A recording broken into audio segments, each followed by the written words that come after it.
You are going to die. Not someday in some distant theoretical future where you are old and gray and ready.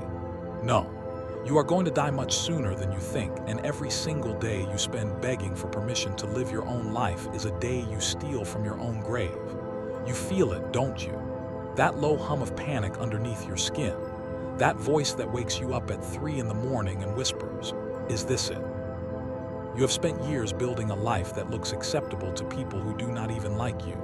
You have traded your raw, unfiltered truth for a paycheck, a title, a relationship that drains you, a city that numbs you. And the scariest part is not the failure you fear. The scariest part is the success you are settling for. The quiet death of your own ambition, smothered by comfort and the approval of others. You are lonely in rooms full of people because you have abandoned yourself. You have become a ghost in your own story, walking through motions that were never yours to begin with. But there is another way, a harder way, a way that will terrify you and liberate you in the same breath. It is called the way of walking alone. It is not about isolation, it is about sovereignty. And the 21 principles you are about to receive will either set you on fire or burn away everything you thought you were. There is no middle ground. You cannot read this and stay the same, so take a breath. Because the person you used to be is about to become a stranger. Section 1. The funeral you never attended. You have already died once. It happened the day you chose a safe answer over an honest one. The day you laughed at a joke that degraded you just to keep the peace. The day you silenced your intuition because someone older, louder, or more confident told you that your gut was wrong. That death was silent. No obituary, no eulogy, just the slow erosion of your spine, one compromise at a time. And now you walk around pretending to be alive while the version of you who had dreams, who had fire, who had something to say, that version is buried in a grave you dug with your own 2 hands. The way of walking alone begins with a funeral, and you are the only mourner. You need to sit in a room by yourself tonight, turn off every screen, and admit the truth. You have been outsourcing your decisions to people who do not have to live with the consequences. Your boss who demands 60 hours a week for a salary that buys you nothing but exhaustion. Your partner who expects you to shrink so they can feel big. Your friends who mock every attempt you make to grow because your growth reminds them of their own stagnation. These people are not villains. They are simply passengers on a bus you are driving, and you have handed them the wheel. Here is the psychology you need to understand. Human beings are wired for belonging more than they are wired for truth. Our brains process social rejection in the same regions that process physical pain. Literally, when someone excludes you, your anterior cingulate cortex lights up as if you have been burned. This is not a metaphor. This is neuroscience. And because of this ancient wiring, you will abandon your own values before you will risk being cast out of the tribe. Your ancestors who got kicked out of the village did not survive the winter. So your brain, still living 10,000 years ago, screams at you to fit in, to agree, to stay small. But here is what your brain does not know. You are not in the wilderness anymore, and the cost of belonging has become more dangerous than the cost of exile. So the first principle is this: you must attend your own funeral before you can begin your own life. You must grieve the person you pretended to be.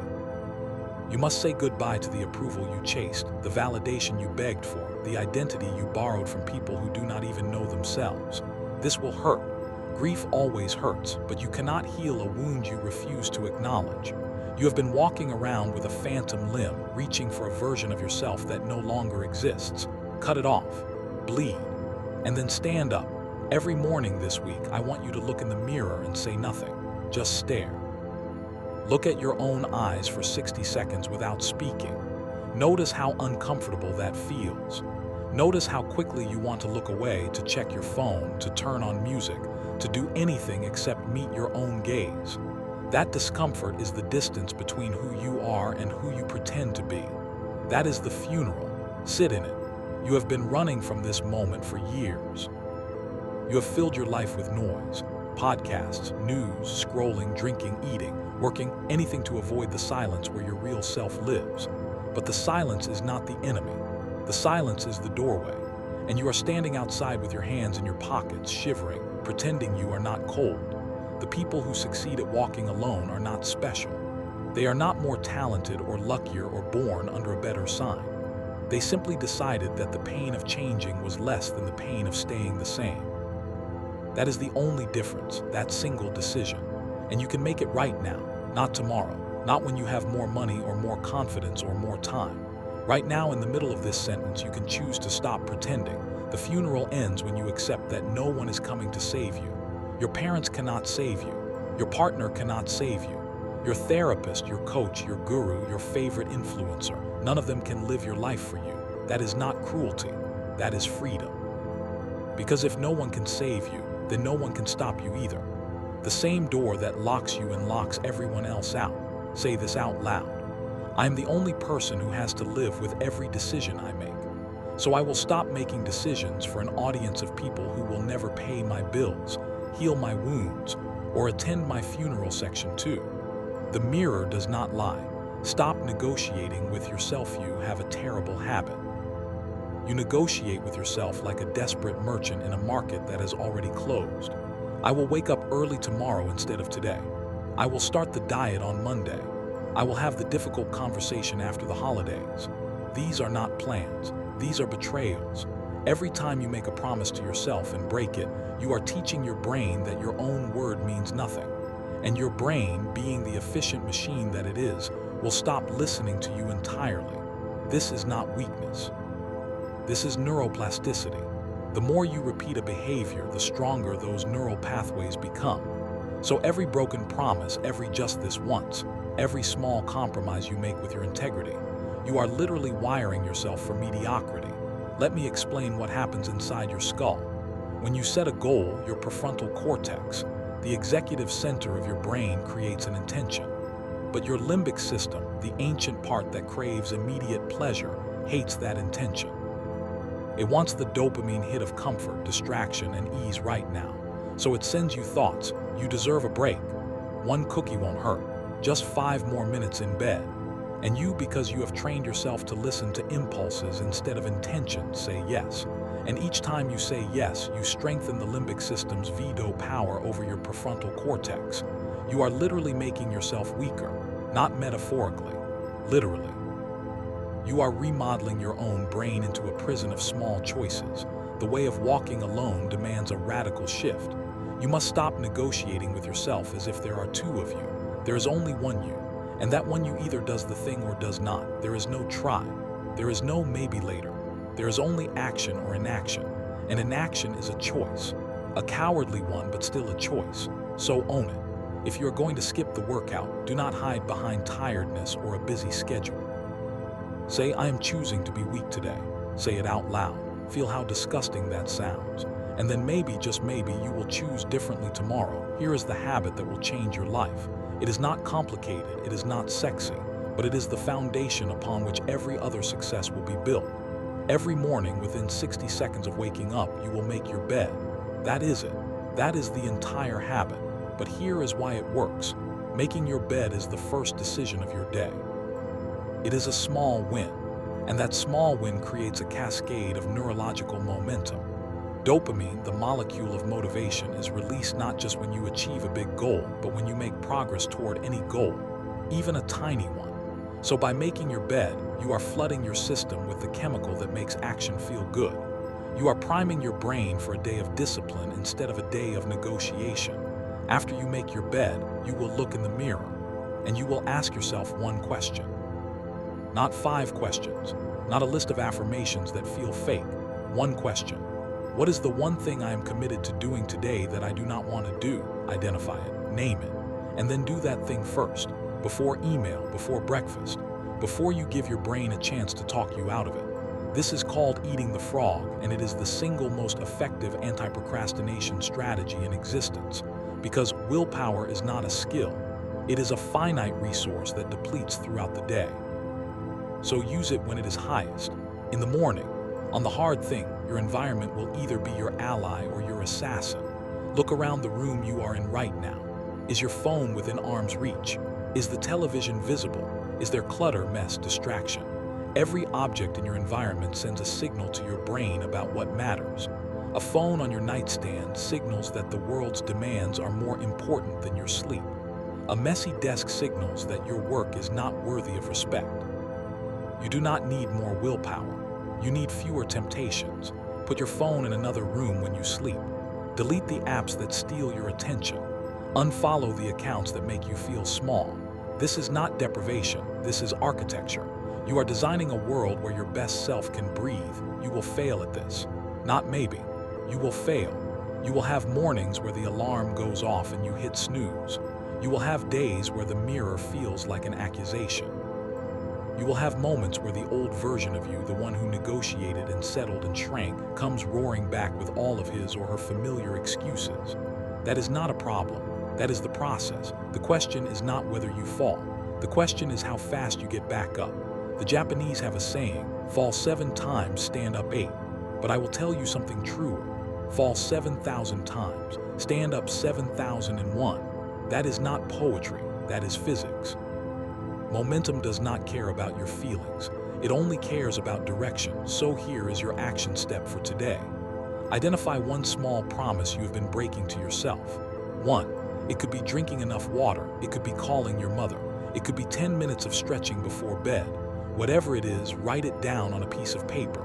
And then do not break it tomorrow, just tomorrow. Do not think about next week or next month, just tomorrow. And when you wake up the day after, you will have proof that you are a person who keeps promises to himself.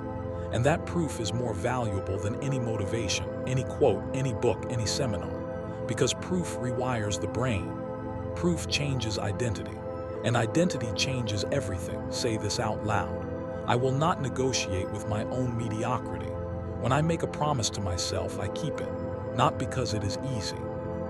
Because I am the only person I will spend every single day with for the rest of my life. Section 3. The science of solitude. Why your fear of being alone is destroying you. You have a disease. It is not contagious in the medical sense, but it is pandemic. It is the fear of being alone with your own thoughts. Watch people in any public space. Look at the subway, the waiting room, the line at the coffee shop. What do you see? Heads down, thumbs scrolling, eyes glazed over, nobody looking up. Nobody sitting in silence. Nobody tolerating the unbearable lightness of being present. This is not a coincidence. This is a symptom. Your brain has learned that boredom is dangerous, that quiet is uncomfortable, that the absence of input means the presence of anxiety. And so you medicate. You medicate with notifications, with news, with entertainment, with work, with alcohol, with food, with sex, with anything that will fill the void where your own thoughts used to live. But here is the truth that will crack you open. You are not afraid of being alone. You are afraid of who you become when the noise stops, because in the silence you hear it. The disappointment, the regret, the dream you buried, the apology you never gave, the boundary you failed to set, the love you walked away from, the version of yourself that you betrayed. That is what you are running from, not loneliness, accountability. And as long as you keep running, you will never build the one muscle that separates the ordinary from the extraordinary. The muscle of solitude. Let me teach you something about your brain's default mode network. This is a set of brain regions that activates when you are not focused on the outside world, when you are daydreaming, reminiscing, or thinking about yourself. Neuroscientists have discovered that the default mode network is directly linked to your sense of identity. It is where you process your past, imagine your future, and construct the story of who you are. But here is the problem. For most people, the default mode network is a torture chamber because you have never trained it. You have never sat with your thoughts and learned to observe them instead of being consumed by them. So your default mode network becomes a loop of anxiety, rumination, and self-criticism. And your solution, escape, more noise, more distraction, more avoidance. Which means your default mode network never heals, which means you never heal. The way of walking alone requires a practice that feels like death at first. It is called solitude training. Every single day, for 20 minutes, you will sit in a room with no phone, no book, no music, no agenda, just you and the silence, and you will do nothing. You will not meditate in the way you have seen on apps with guided breathing and calming music. You will simply sit. And you will let your thoughts do whatever they want. They will scream. They will beg for distraction. They will throw every memory, every fear, every insecurity at you like a toddler having a tantrum, and you will not react. You will not judge, you will simply observe. Ah, there is the thought that I am failing. There is the memory of that embarrassing moment. There is the fear that I will die alone. You watch them arise, you watch them pass, and you do not chase them or fight them. You outlast them. This is not spiritual woo-woo. This is exposure therapy. The reason you fear your own thoughts is that you have avoided them for so long that they have grown monstrous in your absence. But monsters, when you turn around and face them, are almost always smaller than you imagined. The thought that terrifies you, when you let it sit in the room with you for 20 minutes, loses its power. Not because you solved it, because you proved to your brain that you can survive it. And that proof, repeated daily, rewires your amygdala, the fear center of your brain. Your amygdala learns that silence is not a predator. Your amygdala learns that you are safe inside your own mind. And when that happens, you stop running. And when you stop running, you start building. Let me give you a real-life scenario. You are at work. Your boss just criticized you in front of the team. Your face is hot. Your heart is pounding. Your default mode network is screaming. Everyone thinks you are incompetent. You are going to get fired. You should have kept your mouth shut. Most people in that moment will do one of three things. They will lash out defensively. They will shrink into silence and shame. Or they will numb themselves with food, alcohol, or obsessive rumination later that night. But you, if you have trained in solitude, will do something different. You will notice the thoughts without believing them. You will feel the physiological arousal without panicking. And you will respond from a place of choice, not reaction. You will say, "Thank you for the feedback, I will reflect on it." And then you will walk away with your spine straight, not because you are arrogant, but because you are no longer a slave to the committee in your head. This is the difference between presence and performance. Most people perform confidence. They fake it. They use body language tricks, power poses, rehearsed lines. But performance crumbles under pressure because pressure exposes the gap between the mask and the truth. Presence, however, is real. Presence comes from having sat in the fire of your own mind and realized that you do not burn. Your shoulders relax not because you force them to, but because there is no tension to hold. Your voice steadies not because you practiced it, but because there is no tremor of fear. Your gaze holds not because you are intimidating someone, but because you are not afraid to be seen. So here is your challenge. Tonight, after you read this, you will sit in silence for 20 minutes. No phone, no music, no backup plan, just you. And when the thoughts come, and they will come, you will not fight them. You will not follow them. You will simply sit. And at the end of the 20 minutes, you will write down one thing you learned about yourself. One honest observation, not a judgment. Not a criticism, just an observation. I am more afraid of wasting my potential than I admitted. I am angrier at my father than I ever let myself feel. I actually do not want the life I am working toward. That observation is gold. That is the voice of your authentic self, finally loud enough to hear. Do not ignore it. Do not explain it away. Write it down and let it guide your next decision. Say this out loud. I am not afraid of silence anymore. In silence, I meet myself. And I am learning to trust who I find. Section 4. The 21 Principles, the code of the lone walker. You have been looking for rules your whole life. Not because you love authority, but because rules create safety. They tell you what is expected, what is forbidden, what comes next.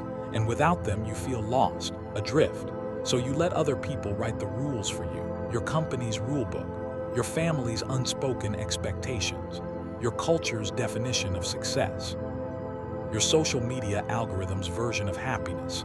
But those rules were not written for you. They were written to keep you predictable, compliant, and easy to manage. The way of walking alone has no use for those rules. Instead, it offers you a code. 21 principles that you will not follow because someone told you to. You will follow them because you have tested them in the fire of your own life and found them to be true. Principle 1. Your word is your bond. If you say you will do something, you do it. No excuses, no exceptions.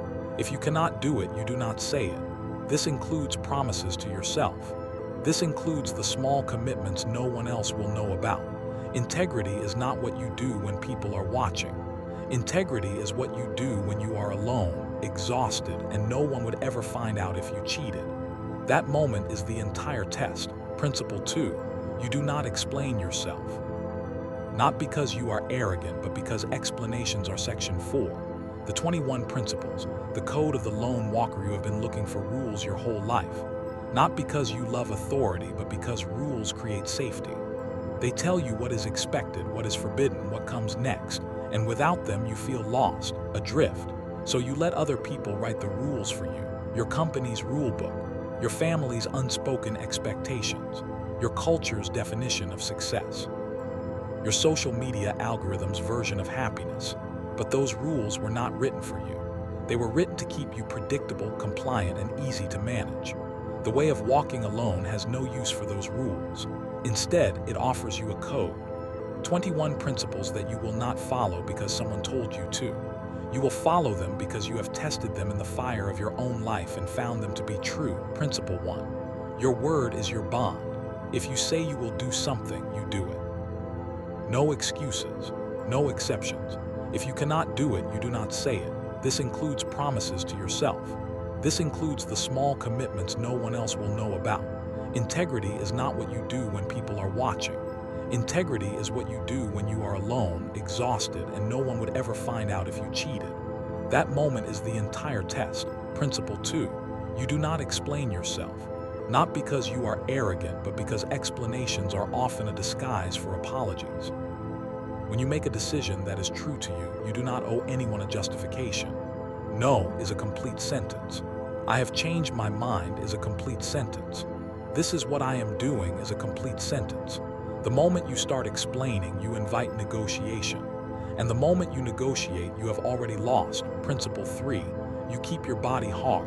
This is not about vanity. This is about signaling to yourself and the world that you are capable of enduring discomfort. Physical weakness breeds mental weakness. There is a direct line between your posture and your psychology. When you let your body become soft, you teach your brain that you cannot handle pressure. So you train, not for Instagram, not for a beach body.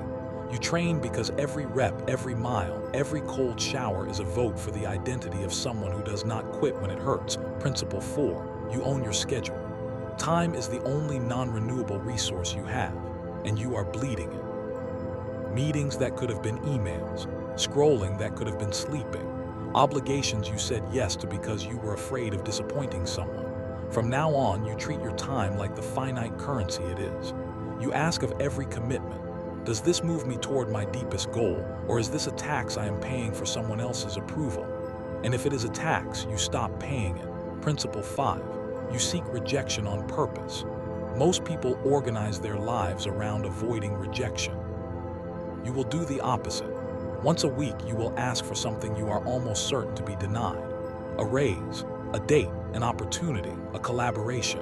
Not because you are a masochist, because rejection, when you court it intentionally, loses its power over you. Your brain's fear of rejection is based on an ancient calculation that rejection equals death. But you are going to prove to your brain, over and over, that rejection is simply information.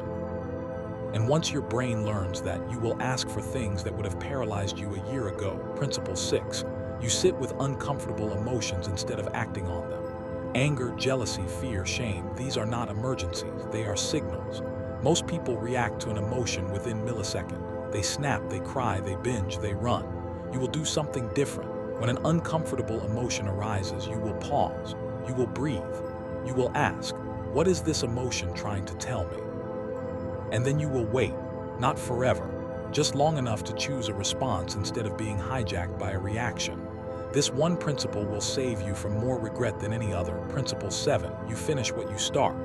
The world is full of people with brilliant ideas and empty follow-through. You will not be one of them. When you commit to a project, you see it through to completion, even when it stops being fun. Especially when it stops being fun. Because the middle of anything, the messy, frustrating, uncertain middle is where most people quit. And that is exactly why you will stay, not out of stubbornness, out of self-respect. Principle 8, you protect your attention like an endangered species. Your attention is not infinite. It is not even renewable in the same way energy is. Every time you allow a notification, an ad, a gossip session, a piece of outrage bait to pull your focus, you are spending your life on something that does not love you back. You will turn off every notification that is not from a human who needs you in an emergency. You will check email twice a day. You will unfollow, mute, and block anything that does not serve your deepest purpose. This is not antisocial. This is strategic. Principle 9. You speak less than necessary. Observe people in conversation. Most of them are not listening. They are waiting for their turn to speak, rehearsing their response while the other person is still talking. You will be different. You will listen as if the other person is about to reveal a secret. You will ask questions that make people feel seen, and you will keep your own counsel. Silence makes people uncomfortable, and that discomfort is useful. It forces others to fill the void, often revealing more than they intended. Learn to be comfortable in that void. Principle 10. You do not compare your inside to someone else's outside. This is the oldest trap, and you still fall for it. You see someone's highlight reel, their promotion, their wedding, their vacation, and you feel small. But you do not see the panic attacks, the debt, the loneliness, the imposter syndrome. You will stop this. Every time you catch yourself comparing, you will say, "That is their path, this is mine, and I have no idea what it cost them to stand where they are standing." This out loud. I am not here to impress anyone. I am here to become someone I respect. And that requires a code. These principles are my code. I will break them sometimes. And when I do, I will start again without shame. Principle 11. You build a life you do not need to escape from. Look at your weekends, your evenings, your vacations. Are they recovery from a life you dislike? Or are they extensions of a life you love? If you need alcohol to relax, if you need social media to dissociate, if you need constant entertainment to avoid the emptiness, that is not a life. That is a waiting room. You will redesign your days so that Monday morning feels less like a tragedy and more like an opportunity. This takes time, but it starts with asking, what is one thing I could change about my daily routine that would make me look forward to waking up? Principle 12. You honor your own boundaries even when it costs you. You have said yes so many times when you meant no that people expect your compliance. Changing that will cost you relationships. Some people will be angry when you stop being convenient for them. Let them be angry. Their comfort is not your responsibility. A boundary is not a request. It is not a suggestion. It is a line you draw, and you enforce it by what you tolerate and what you walk away from. No lectures. No justification. Just action. Principle 13. You practice radical honesty with yourself. This is the hardest principle because your ego is a master storyteller. It will tell you that you are trying hard enough, that you deserve a break, that the circumstances are unfair, that tomorrow will be different. You will learn to catch these stories. You will ask, if I were a neutral observer, would I believe this excuse? And when the answer is no, you will act accordingly, not harshly, honestly. Self-deception is the original sin, and you are done sinning. Principle 14. You cultivate stillness as a daily ritual, not productivity, not optimization, stillness. 10 minutes where you do not try to improve, achieve, or accomplish anything. You sit, you breathe, you exist. This is not wasted time. This is the foundation of everything else. Because if you cannot be still, you cannot think clearly. And if you cannot think clearly, you cannot live intentionally. Stillness is where strategy is born. Do not skip it. Principle 15. You help others without expecting anything in return. This sounds contradictory on a path about walking alone, but here is the truth. Walking alone does not mean being a selfish island. It means you give from fullness, not from emptiness. You help because you have strength to spare, not because you need validation. You give without keeping score, and you walk away when your help becomes enabling. There is a difference between supporting someone and carrying them. Learn it. Principle 16. You face your fears in increasing doses. Fear is not the enemy, avoidance is. Every fear you avoid grows stronger. Every fear you face, even for 30 seconds, grows weaker. You will make a list of your top 5 fears, and you will design tiny, manageable exposures to each one. Fear of public speaking. Record yourself talking to your phone for 1 minute. Fear of confrontation. Send one honest text message. Fear of failure. Start a tiny project you might be bad at. Small courage compounds into boldness. Principle 17. You detach from outcomes. This is the paradox of the lone walker. You work with every fiber of your being, but you do not cling to the result. Because the result is not fully in your control. The effort is. The integrity is, the process is. You give your absolute best to the work and then you let it go. This detachment is not apathy, it is freedom. It is the understanding that your worth is not determined by a promotion, a sale, a like, or an acceptance letter. Your worth is determined by whether you showed up and did your part. Principle 18, you study your own patterns. Most people live on autopilot. They wake up, react, cope, repeat. You will be a scientist of your own life. You will keep a journal, not of events, but of patterns. What triggers your anxiety? What time of day are you most focused? Which people leave you feeling drained? Which environments sharpen your thinking? You cannot change what you do not notice, so you will notice. And then you will design your life around what works. Principle 19, you let go of the need to be liked. This is the gatekeeper principle. Until you stop needing everyone to like you, you cannot apply any of the others. Because the moment someone disapproves, you will crumble. Needing to be liked is a cage, and you have the key. It is not about being unlikable. It is about being willing to be misunderstood. It is about accepting that some people will not get you, and that is fine. Their lack of understanding is not your lack of clarity. Principle 20, you rest deliberately. Hustle culture has lied to you. It told you that rest is for the weak, that sleep is for the dead, that you should grind until you burn out. That is not discipline. That is stupidity. Rest is not the opposite of discipline. Rest is part of discipline. You will schedule your rest the same way you schedule your work. You will sleep 7 to 8 hours. You will take walks without a podcast. You will have entire evenings where you do nothing productive because the machine needs maintenance. And you are the machine. Principle 21, you walk alone even when it is lonely. There will be nights when no one understands you, when your friends think you have changed for the worse, when your family worries about you, when you question whether any of this is worth it. In those nights, you will remember why you started. You did not start to be popular, you started to be free. And freedom, real freedom, is often a solitary road, but it is your road, and at the end of it is not applause, it is a mirror. And the person looking back is someone you finally fully respect. Say this out loud. These 21 principles are not rules to obey. They are muscles to build. I will build them one rep at a time, and I will fail, and I will try again. That is the way. Section 5. The daily rituals that forge the unbreakable. You have the principles. Now you need the practice, because principles without rituals are just good intentions, and good intentions have paved more roads to mediocrity than anything else. You need a daily structure that makes excellence the path of least resistance, not because you will be perfect, because you will be consistent.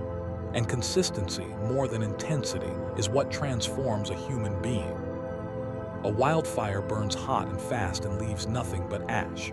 A slow ember can heat a room for hours. You want to be the ember morning ritual. Wake up at the same time every day, even on weekends. Even when you are tired, circadian rhythm is not a suggestion, it is biology. Your body craves predictability. Give it to yourself. The first hour of your day belongs to no one else. No email, no news, no social media. You will hydrate. You will stretch or move your body for 10 minutes. You will make your bed. You will sit in silence for 10 minutes, not 20, because you are building the habit, not overwhelming yourself. Then you will write down your one non-negotiable priority for the day. The one thing that, if you do nothing else, will make the day a success. And then you will do that thing before you check your phone. This is not flexible. This is the architecture of a life that does not feel like a reaction to everyone else's demands. You will eat with intention, not while scrolling, not while working, not while driving. You will sit down, you will taste your food, you will notice when you are full. This sounds small, it is not. The way you eat is the way you live. If you consume your food mindlessly, you consume your time mindlessly. If you rush your meals, you rush your life. Eating is the most basic form of self-care. Treat it as sacred. And while we are on the subject, stop using food as an emotional anesthetic. Boredom, stress, loneliness, these are not hunger. Learn the difference. Your body is not a garbage disposal for your feelings. Movement is not optional. You do not need a gym membership or fancy equipment. You need to move your body every single day. A walk, stretches, bodyweight exercises, dance in your kitchen. It does not matter what. What matters is that you prove to yourself every day that you are capable of physical discipline. Your brain releases BDNF, brain-derived neurotrophic factor, when you exercise. That is a protein that supports the survival of existing neurons and encourages the growth of new ones. Exercise literally makes you smarter and more resilient to stress. To skip it is to choose a smaller brain. Do not be that person. Your environment will be a temple. Every night before bed, you will spend 5 minutes resetting your space. Dishes washed, surfaces cleared, clothes put away, tomorrow's clothes laid out, tomorrow's food prepped. This is not about being tidy. This is about removing friction from your morning. Every decision you do not have to make is energy you save for what matters. A clean environment creates a clear mind. This is not a theory. This is your new reality. Social media will be used as a tool, not a pacifier. You will have specific times for checking it. 15 minutes at lunch, 15 minutes after work. That is it. Outside of those times, the apps do not exist. Turn off all notifications. Delete the apps from your home screen if you have to. When you feel the urge to check, you will pause and ask, what am I avoiding right now? That question is a scalpel. Use it to cut through the fog of distraction. You will have a shutdown ritual for work. When your workday ends, you will close your laptop, put your phone in a drawer, and do something that marks the transition. Change your clothes, wash your face, light a candle, walk around the block. You need a clear boundary between performing and living. Without it, work bleeds into every hour and you are never off, never present, never free. The most productive people are not the ones who work the most hours. They are the ones who rest the most deeply. You will have a weekly review. Every Sunday, you will spend 30 minutes looking back at the week. What worked? What did not? Where did you keep your promises? Where did you break them? What drained your energy? What gave you energy? What will you do differently next week? This is not self-flagellation. This is data collection. You cannot improve what you do not measure. Be honest, be specific, be kind but ruthless. And then you will plan the week ahead. Not hour by hour, that is for control freaks who burn out, but day by day. What is the one priority for Monday? For Tuesday, write it down. And then trust the plan more than your mood. Your evening routine will protect your sleep. 1 hour before bed, no screens. The blue light from your phone suppresses melatonin, the hormone that tells your brain it is time to sleep. Read a physical book, journal, stretch, talk to someone you love, sit in silence. Create a wind down that signals to your nervous system. We are safe. We are done for the day. We can rest. And then you will sleep. Not 5 hours, not 6, 7 to 8. Sleep deprivation is not a badge of honor. It is a performance enhancer for absolutely nothing except anxiety, poor decision-making, and a weakened immune system. You will have a system for difficult conversations. Before any confrontation, you will write down what you want to say, not to memorize it, to clarify it. You will ask yourself, what is my goal here? Do I want to be right or do I want to resolve this? Am I reacting to this situation or am I responding to 100 old wounds that this person did not cause? You will breathe. You will lower your voice. You will use I statements.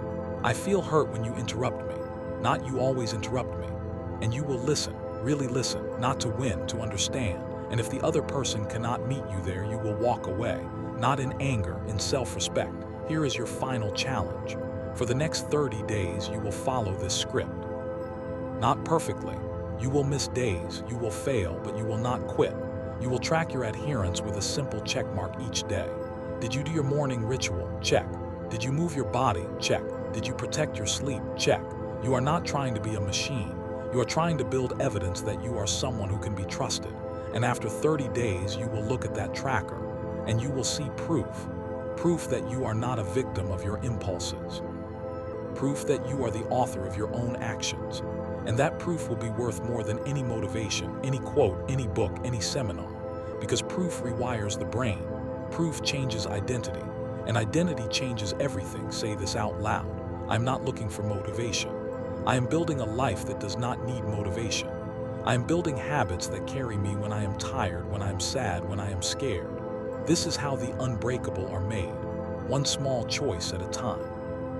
You have reached the end of this script, but you have not reached the end of your work. The way of walking alone is not a destination.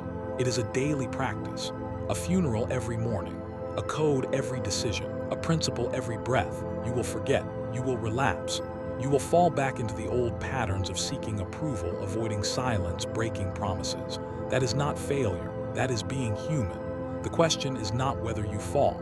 The question is how fast you remember. How fast you get back up. How fast you look in the mirror and say, I know who I am, and I am not done yet. So go walk alone, not because you are lonely, because you are free.